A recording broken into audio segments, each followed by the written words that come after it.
June 21st, 1945, 09:45 hours, Cambridge, England. The air in the barracks smelled of unwashed bodies and old fear. 63 women sat on their cots listening to boots approaching on gravel. They had been in the camp for 3 days. 3 days of processing, medical checks, work assignments. 3 days of waiting for the other shoe to drop. Now a knock on the door. A British sergeant entered, clipboard in hand, a female corporal beside him. "Right," he said in careful German. "We've finished the bathhouse. It's ready for use." The women stared at him. Bathhouse, the word felt strange. "Hot water," the corporal added. She was older, maybe 40, with a medical corpse armband. "Sop, towels, privacy. You'll go in groups of 10, 30 minutes per group. No exceptions." Silence. The kind that holds a question too dangerous to ask out loud. The sergeant looked at his clipboard. "First group, follow Corporal Henderson. She'll show you the facilities. Bring nothing, everything you need is provided." 10 women stood slowly. Among them, Rosa, 29, a former clerk from Hamburg who had not been truly clean since January. She followed the others out of the barracks across the compound to a low wooden building she had assumed was storage. The corporal opened the door.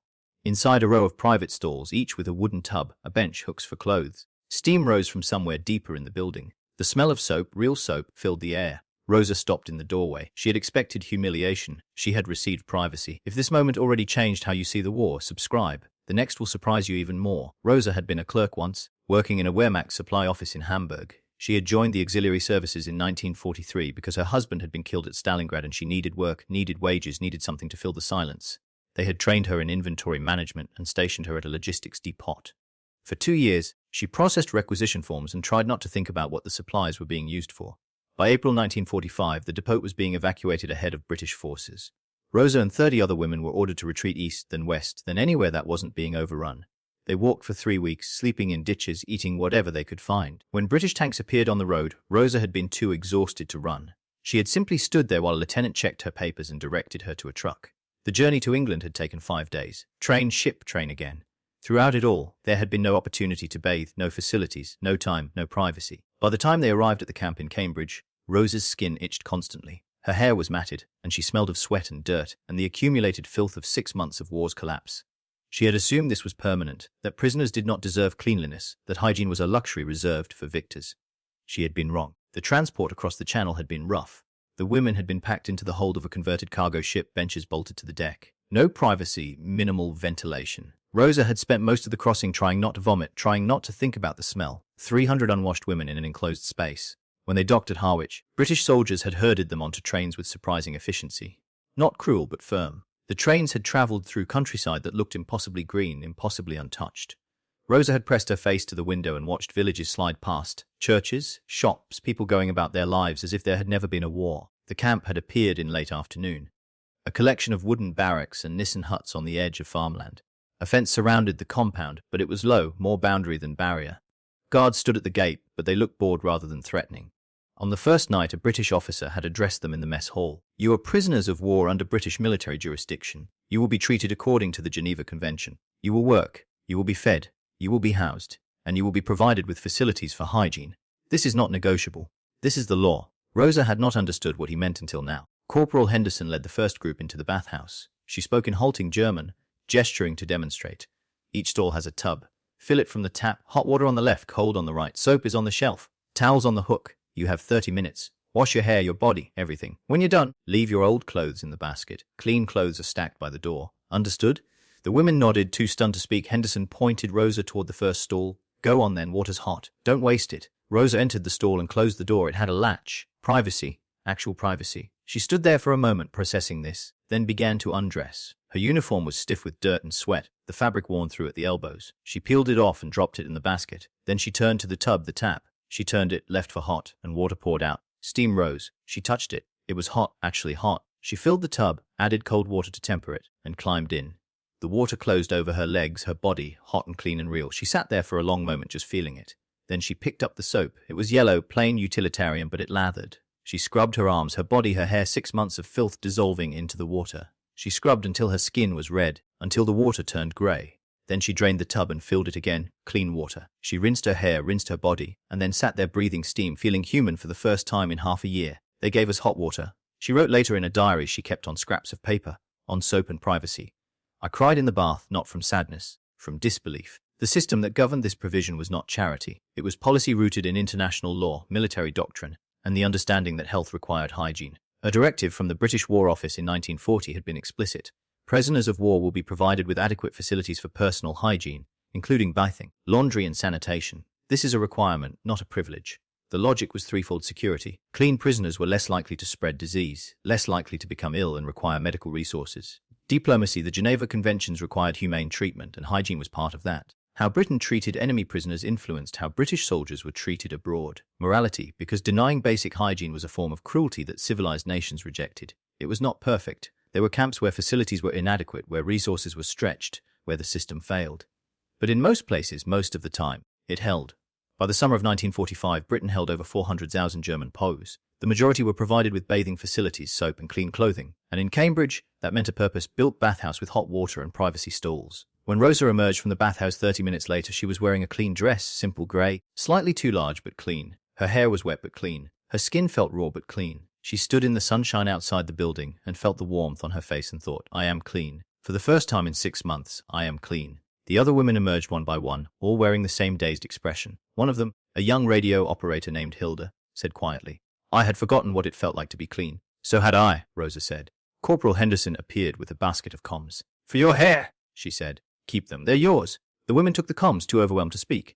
Rosa ran hers through her wet hair and felt knots pull free. She thought, they gave us comms, they gave us dignity. The days found a rhythm. Mornings began with roll call, then breakfast, porridge, toast, tea. After breakfast, work assignments. Rosa was assigned to the camp laundry, washing uniforms and bedding for the camp, British and prisoner alike. The work was hard, physical, but it was purposeful. And twice a week, bathhouse access, 30 minutes, hot water, soap, privacy. The first week, the women had been silent in the bathhouse, still adjusting to the reality of it. By the second week, they began to talk, quiet conversations about small things, about home, about the future. By the third week, the bathhouse had become a refuge, a place where they could feel human again. Rosa came to treasure those 30 minutes. She would scrub her body, wash her hair, and sit in the hot water, eyes closed, letting the steam surround her. For 30 minutes, she was not a prisoner. She was just a woman taking a bath. One afternoon, Rosa noticed that Hilda's hair was falling out in clumps. Malnutrition, stress, lice, any combination could cause it. Hilda tried to hide it, but Rosa saw. She told Corporal Henderson. The corporal took Hilda to the medical station. The camp doctor, a captain with kind eyes, examined her, prescribed vitamins and a medicated shampoo, and gave her a scarf to cover her head. It'll grow back, he said in careful German. Once you're healthier, give it time. Hilda thanked him quietly. Later, she said to Rosa, I cared that my hair was falling out. A British doctor cared? They care about health? Rosa said. Even ours? They treated Hilda's hair loss? Rosa wrote, as if she were a person who deserved medical care. One day while Rosa was scrubbing sheets in the laundry, a British private named Matthews approached with a bundle of uniforms. He was young, maybe 23, with a northern accent Rosa could barely understand. He set the bundle down and paused. You lot getting on all right with the bathhouse? He asked. Rosa looked up. Yes, thank you, nodded. Good. Some of the lads were worried it wasn't enough hot water. That it might run out. It's more than enough, Rosa said. He looked relieved. Right, good. Just wanted to check. He left. Rosa stared after him, trying to process the idea that British soldiers had been worried about whether German prisoners had enough hot water. One afternoon, Corporal Henderson showed Rosa a photograph. A young man in British Army uniform. My brother, she said. He's a prisoner in Germany. I don't know where. I haven't heard from him in 6 months. Rosa looked at the photograph. The young man looked scared, trying to hide it. She looked up at Henderson. I'm sorry. Henderson took the photograph back. I just hope someone over there is treating him half as well as we're treating you. Rosa did not know what to say. That night she thought about Henderson's brother, about reciprocity, about the strange web of care and fear that connected them all. If you're seeing this war in a new light, subscribe. The next scene will challenge you even more. The transformation was gradual.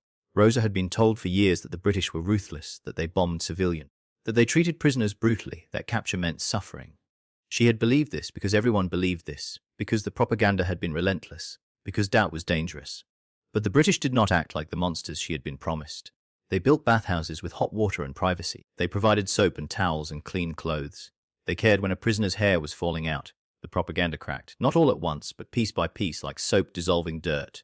One day, Rosa realized she was no longer afraid of the guards. She was just grateful for the bathhouse, the laundry work, the small kindnesses that accumulated into dignity.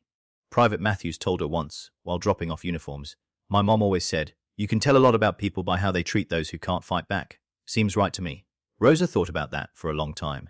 In September, the camp held a small gathering to mark the end of summer. There was music, a gramophone playing records, German and British both. There was food slightly better than usual. And there was a brief speech from the commandant, thanking the prisoners for their work and reminding them that they would be repatriated in stages over the coming months. After the speech, Corporal Henderson approached Rosa.